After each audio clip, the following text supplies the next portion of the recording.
इस वीडियो से पहले हम ऑलरेडी कवर कर चुके हैं कुछ लीगल टर्म्स, अराउंड 24 टर्म्स हमने कंप्लीट करी थी। एंड नाउ बाकी की रिमेनिंग टर्म्स आज की इस वीडियो में हम कवर करने वाले हैं। Hi guys, I am Ayushi, mentor for law based examinations and welcome to law digest.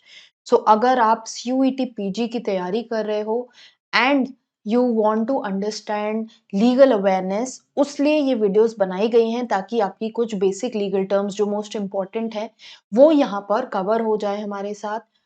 Starting with the first term, fiduciary. Fiduciary का मतलब क्या होता है? अगर आपको इंग्लिश मीनिंग भी पता है, इंग्लिश में भी ये एक रिलेशनशिप होता है which is said to be based on trust और गुड फेथ।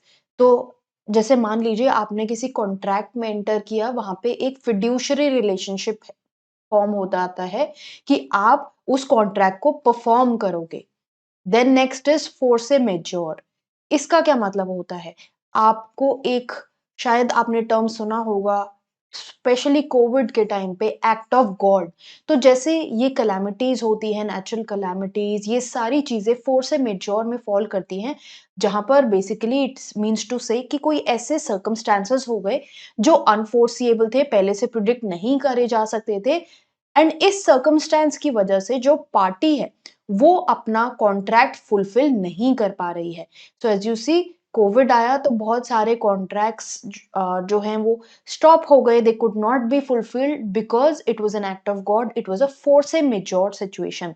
बहुत सारे ऐसे कॉन्ट्रैक्ट्स होते हैं, जब वो साइन होते हैं तो उसमें ये क्लॉज डाला जाता है कि अगर ऐसी सिचुएशन आती है तो हम लायबल नहीं होंगे फॉर नॉन परफॉर्मेंस।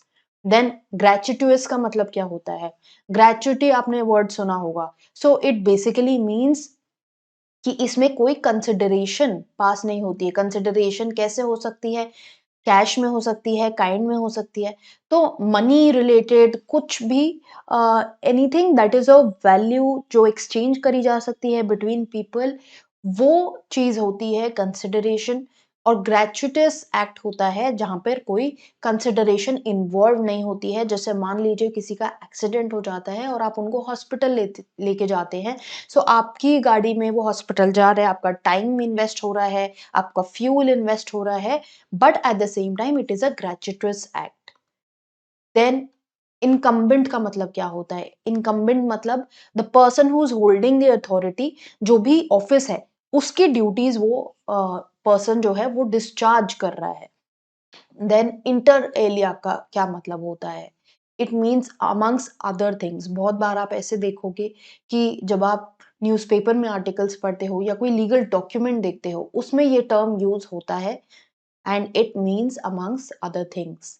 इप्सो फैक्टो क्या होता है? Ipso facto means by the reason of fact, fact की वजह से। So this is a very basic term.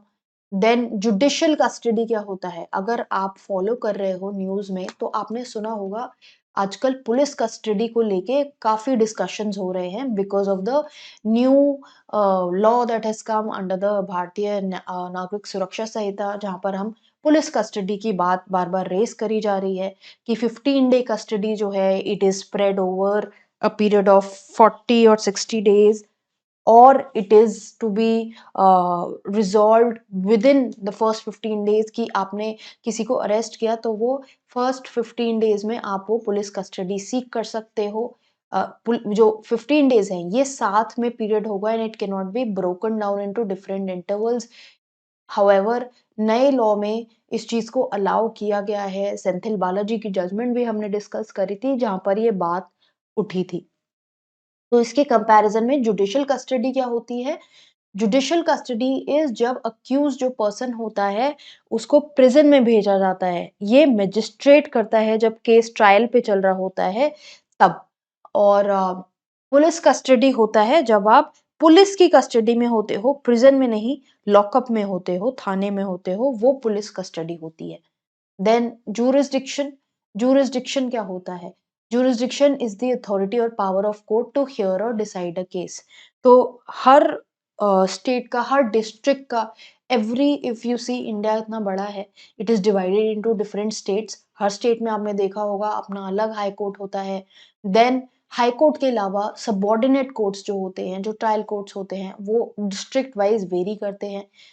तो ये जो जुरिस्डिक्शन वाला पॉइंट है, ये तब आता है जब मान लीजिए कि आप दिल्ली में रह रहे हो और कोई इंस्टेंस है, वो साकेत में होता है, तो जो जुरिस्डिक्शन बनेगा वो साकेत डिस्ट्रिक्ट कोर्ट का बनेगा। तो jurisdiction basically refers to the legal authority or the power of court to decide or hear a case। तो यहाँ पर साकेत कोर्ट की पावर बनेगी, प्लस अगर केस सिविल है तो वो सिविल साइड जाएगा, क्रिमिनल है तो वो सेशंस कोर्ट में जाएगा, तो वो हमारी पावर ऑफ कोर्ट हो गई। Then next is jury. Jury क्या होता है? जूरी बेसिकली मीन्स, जैसे आप देखते हो जज is a singular person, jury is a group of members जो पब्लिक कोर्ट में बैठते हैं, फैक्ट्स सुनते हैं किसी मैटर के एंड डिसाइड करते हैं कि इंसान जो है वो गिल्टी है या नहीं।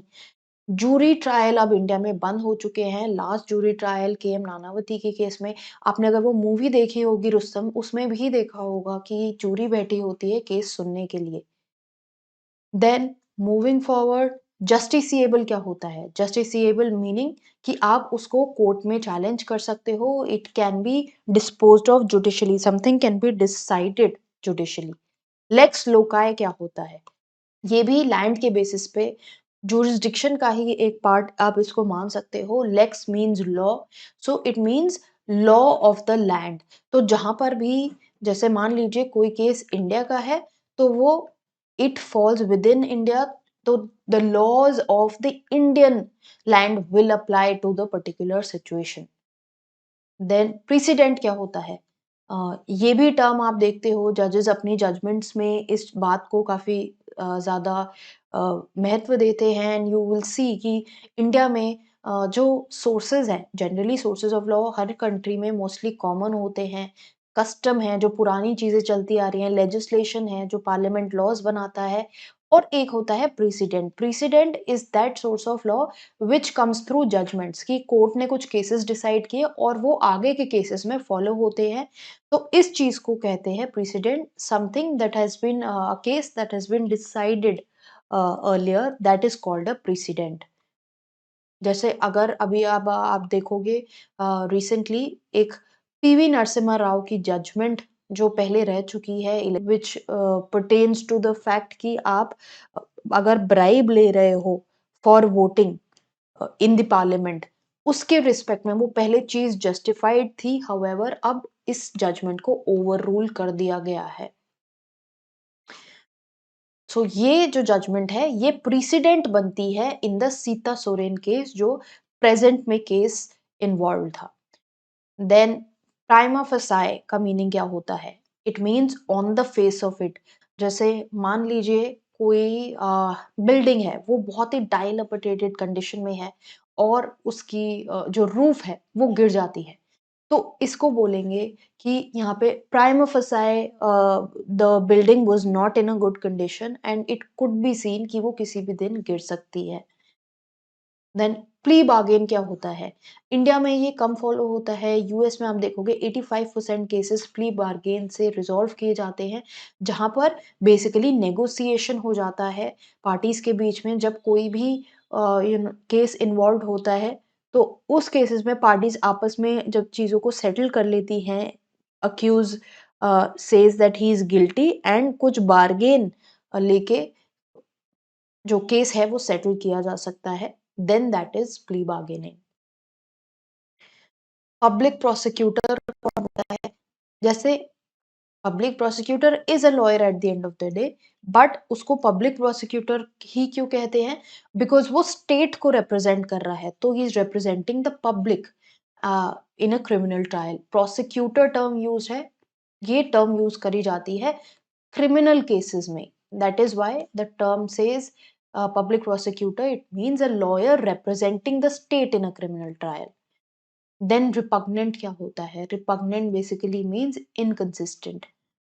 तो ये जनरली लॉज के रिस्पेक्ट में यूज किया जाता है कि कोई लॉ रिपग्नेंट है विद द फंडामेंटल राइट्स, तो उस लॉ को वॉइड डिक्लेयर कर दिया जाता है, meaning that law is inconsistent with the fundamental rights. Sine a die का मतलब होता है इनफाइनाइटली। जैसे आपने देखा होगा पार्लियामेंट की प्रोसीडिंग्स में बोला जाता है कि the parliament is adjourn sine die. So that refers to the term indefinitely. Stare decisis ये भी प्रेसिडेंट की तरह ही है, मीनिंग कि कोई केस ऑलरेडी जो डिसाइड हो चुका है, और जुडिशियल प्रेसिडेंट ये एक डॉक्ट्रिन है जिसका बेसिकली यही मतलब होता है कि जो प्रेसिडेंट पहले डिसाइड हो चुका है उसको अपहोल्ड किया जाएगा in the upcoming judgments. Then statute का मतलब क्या होता है? Statute basically means a law which has been passed by legislative body in levels पे.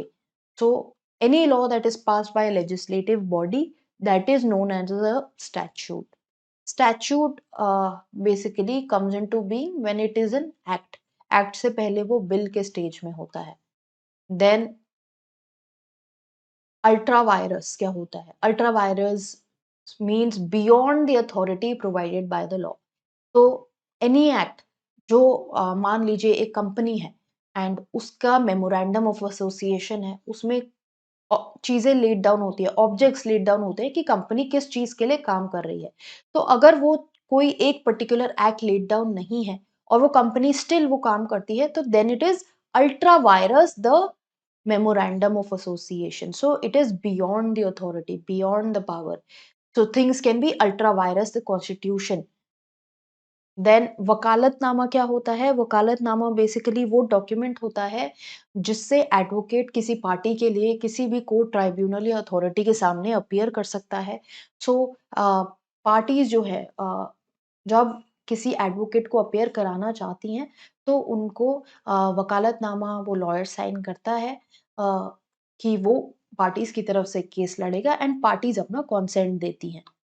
देन वाइकेरियस, वाइकेरियस रेफर करता है to a liability. Vicarious basically means कि जो परफॉर्मेंस है अ, वो किसी पर्सन ने करी है और उसके जो कॉन्सिक्वेंसेस है वो कोई और पर्सन फेस करेगा।